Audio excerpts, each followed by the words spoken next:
10일 화요일 짱목과 말씀수다의 시간입니다.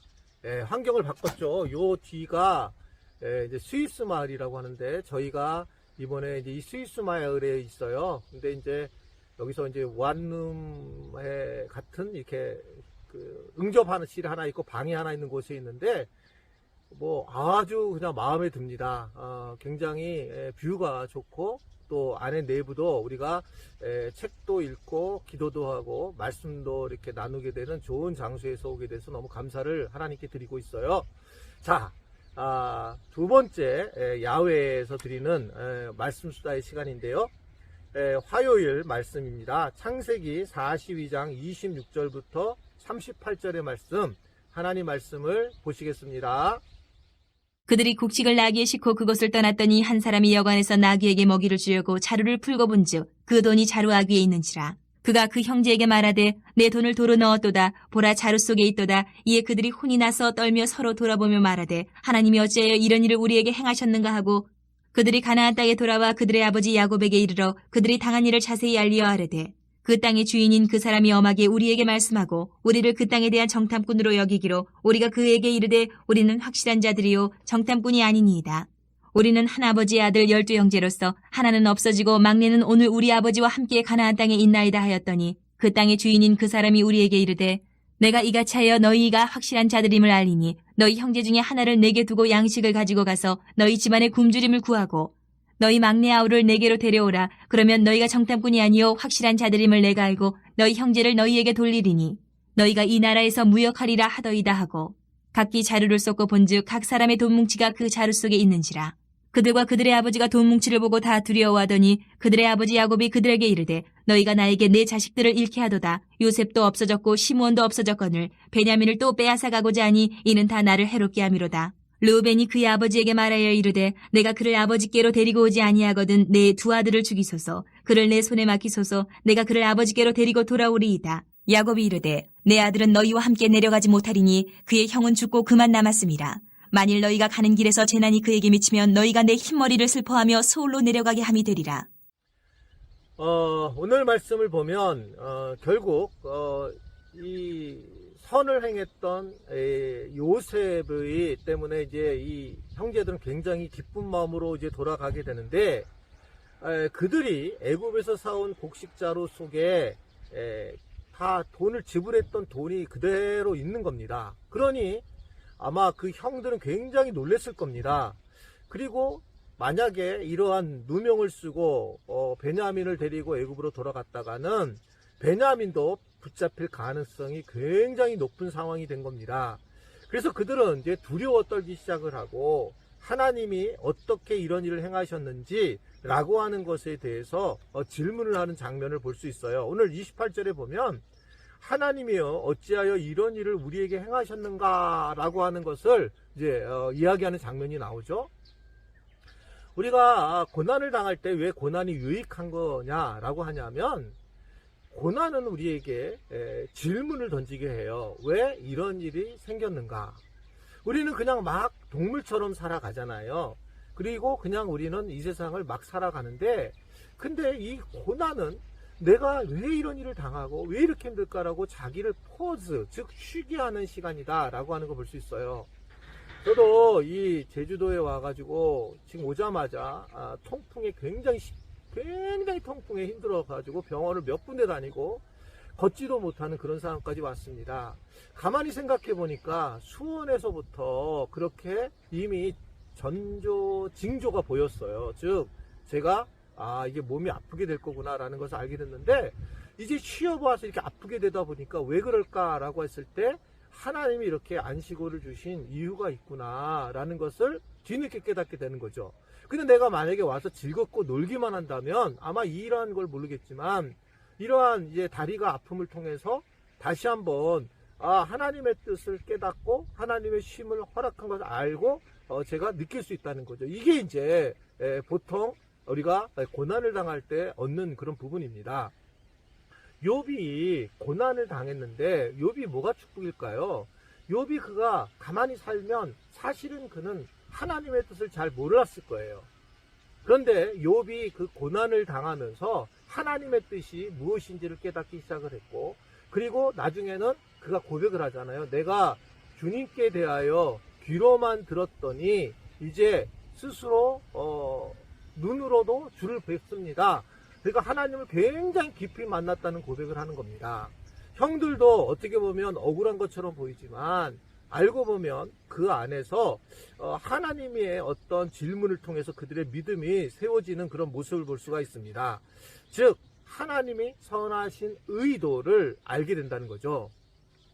우리 아이들이 지난주에 그 도둑이 들어와가지고 난리가 났어요. 아이들이 그 케냐에서 뭐 다행히 아이들은 한 방에서 이제 부모하고 자가지고 문제가 없었지만 그 도둑 한 3명 정도가 들어와가지고 난장판을 해놓고 뭐 텔레비전도 끊어가고 뭐 노트북 2대 가져가고 막 그랬다는 거죠. 그리고 뭐 차키도 가져가서 차는 안 끌고 갔대, 다행이에요. 그런데 어떤 그런 일을 겪잖아요. 근데 그런 일을 겪으면서 사실은 왜 그거 어떻게 해야지? 라고 할 때에 갈등이 있는 거예요. 왜냐면 얘네들은 선교지 처음에 들어갔는데 그 지역 사람들하고 함께 할 수 있을까? 함께 하려고 하면 문을 열어야 되는데 근데 문을 열으면 위험한 거예요. 근데 그거를 먼저 자기네들이 아무 일이 안 일어나 가지고 문을 만약에 닫아버리면 저건 뭐 선교사가 와가지고 자기들만 하고 사는구나 이렇게 생각했을 거예요. 근데 지금은 이번 일을 통해서 어떻든 시큐어리티라고 하는 그 안전한 것이 경비가 중요하기 때문에 얼마든지 이제 그것을 막아도 지역 사람들이 다 이해하고 인정해 주는 거죠. 그러니까 이 우리 아들 선교사나 우리 며느리 선교사 그런 얘기 하는 거예요. 이제 질문을 하는 거죠. 왜 내게 이런 일이 생겼을까? 더 위험한 일이 있었을 건데 하나님께서 이 일을 해주시는구나. 그러니까 단순히 이게 고난만 뭐 어려움만 있는 것이 아니라 실제로 이런 부분들에 대해서 우리가 질문을 가지고 살아야 한다. 하나님은 질문을 갖고 살기를 원하세요. 그래서 아담에게도 내가 어디 있느냐라고 질문했고 예수님도 베드로에게 너는 나를 누구라 하느냐라는 질문을 했어요. 그러자 베드로가 주님이 누구시지? 주님은 그리스도시요 살아계신 하나님의 아들이시구나 라는 고백을, 그 유명한 고백이 나오는 거잖아요. 왜 우리의 삶이 이렇게 어지럽고 또 때로는 이해가 되지 않을까? 바로 하나님은 우리에게 질문을 하고 계신다는 겁니다. 이렇게 살아가는 게 맞을까? 이렇게 돈만 벌고 사는 게 맞을까? 이렇게 늙어 죽는 게 맞을까? 내가 이렇게 자녀들을 가르치는 게 맞을까? 오직 예수님만을 전해야 되고 하나님의 나라를 생각해야 되는데 그렇지 않고 살아가는 것이 우리의 모습이기 때문에 그런 모습들 우리가 늘 생각하고 묵상하며 살아가는 것은 매우 중요하다. 그랬을 때에 우리에게 대부분 고난이 오게 되고 그 고난이 오면서 우리에게 질문을 하게 되는 걸 볼 수가 있어요. 그래서 이들은 질문을 하게 되고 그리고 결국 이제 이들은 어떻게 판단하냐, 형제들은 이 야곱에게 가서 이야기를 하게 되고 야곱은 이제 그 요셉까지 이런 데까지 이제 시몬까지 이미 애굽에서 억류된다는 사실을 알잖아요. 그리고 이제 베냐민까지 보내는 그런 상황이 되었습니다. 그러자 그 맏형인 루벤이 자기가 이제 두 아들을 자기를 담보로 삼아서 반드시 이제 시몬과 베냐민을 데리고 오겠다라고 약속을 하게 됩니다. 그러면서 결국 이 야곱의 마음을 이제 가라앉히게 되는 모습이에요. 이런 책임 있는 자세가 참 얼마나 중요한지, 살아가면서 책임 있게 산다라고 하는 것이 얼마나 중요한가를 우리에게 다시 한번 보여주고 있는 겁니다. 책임 있는 삶. 내가 교회에서 뭔가를 맡았다면 최선을 다해서 해야 됩니다.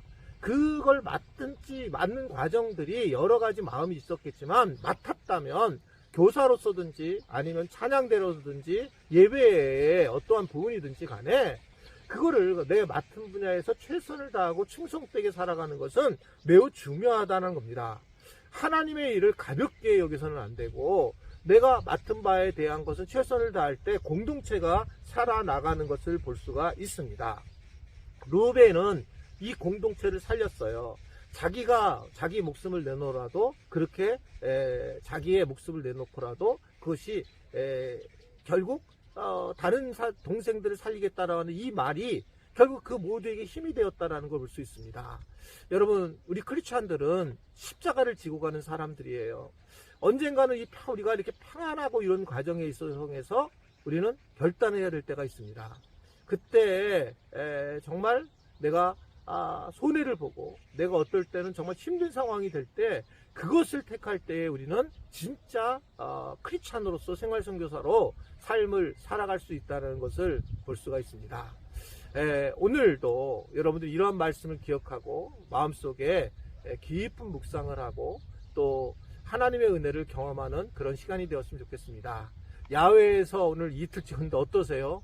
댓글이 많으면 또 야외에서 찍고 그렇지 않으면 이게 지금 영상이나 또는 이 녹음이 될지 몰라서 야외에서 찍는 거는 이제 안 찍으려고 그래요. 댓글로 만약에 격려해주면 10분 이상이 격려해주면 또 야외에서 또 찍도록 그렇게 하겠습니다. 네, 감사합니다. 기도 많이 해주시고요. 제가 영적으로나 또는 육신적으로나 또 깊이 쉴 수 있도록 그렇게 해주시면 좋겠습니다. 지금도 잘 쉬고 있지만 조금 더 잘 쉬어서 돌아갔을 때에는 목회를 더 성령 충만하게 할 수 있도록 기도 부탁을 드립니다. 기도하겠습니다. 하나님 아버지, 오늘도 말씀 수다를 듣게 하셔서 감사합니다. 듣는 분들을 축복해 주시고 듣는 분들에게 하늘의 영광이 임하도록 주님이 은혜를 베풀어 주시고 각 가정마다 영적으로나 물질적으로 어려움이 없도록 도와주옵소서. 예수님의 이름으로 기도드리옵나이다. 아멘.